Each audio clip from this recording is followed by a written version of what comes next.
के त ॾींहं हूंदा हुआ जॾहिं कुझु खाइण जे लाइ बि न हूंदो हुयो, चंद रुपया असांजे खीसे में बि न हूंदा हुया ऐं माण्हू सुञाण जे बावजूद बि सुञाणण खां इनकार कंदा हुया।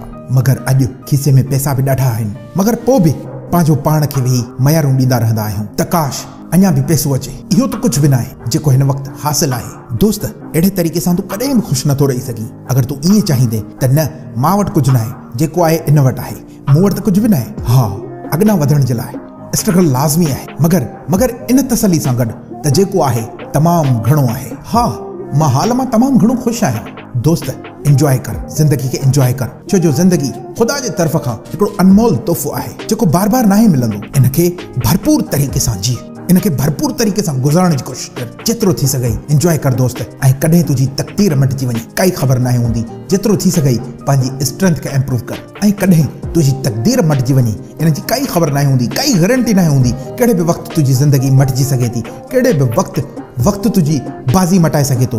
ऐं पोइ तूं हिकु शानदार ज़िंदगी गुज़ारींदे, हिकु बहितरीनु ज़िंदगी गुज़ारींदे, ऐं पोइ हिकिड़े ॾींहुं तो वटि उहो कुझु हूंदो जंहिंजो तूं तसवुर बि न कयो हूंदो। ऐं पोइ सभु पंहिंजा तुंहिंजे वेझो अचणु लॻंदा, सभु पंहिंजा तोखे प्यारु ॾियणु, तोखे मोहबत ॾियणु शुरू कंदा।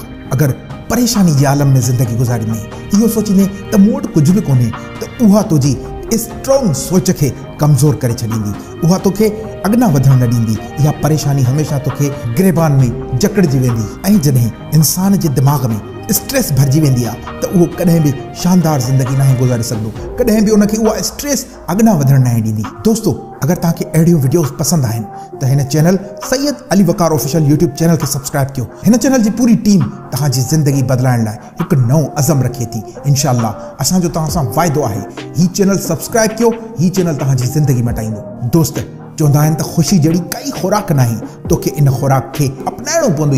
ऐं पोइ ॾिस, जॾहिं तूं ख़ुशि हूंदे इन ख़ुशी सां गॾु तूं कामयाबियुनि जी मंज़िल, तूं कामयाबियुनि जी ॾाकण चढ़ंदो वेंदे, तुंहिंजो ज़हन फ्रेश रहंदो ऐं तूं घणो कामयाब थी वेंदे। त पोइ अॼु ई पाण सां वाइदो कर त अॼु खां पोइ मां ख़ुशि रहंदुमि, अमीर थियण जे लाइ, कुझु हासिल करण जे लाइ, कुझु नओं करे ॾेखारण जे लाइ, का शइ दुनिया खे मिसाल क़ाइमु करण जे लाइ मां कुझु नओं करे ॾेखारींदुमि। अॼु खां पोइ मां परेशान न थींदुमि, अॼु खां पोइ मां कोशिशि कंदुसि त जेको थी सघे मां उनखे हासिल कयां, नयूं शयूं करण जी कोशिशि कयां, मतां काई न काई शइ तुंहिंजी वायरल थी वञे। दोस्त, मां आहियां सैयद अली वकार ऐं तूं ॾिसी रहियो आहीं सैयद अली वकार ऑफिशियल यूट्यूब चैनल। दोस्तों, अहिड़ी वीडियो ॾिसण जे लाइ हिन चैनल खे सब्सक्राइब कर, हीउ चैनल तुंहिंजी ज़िंदगी मटाईंदो। मुंहिंजूं तमामु नेक तमन्नाऊं ऐं दुआऊं तोसां गॾु आहिनि।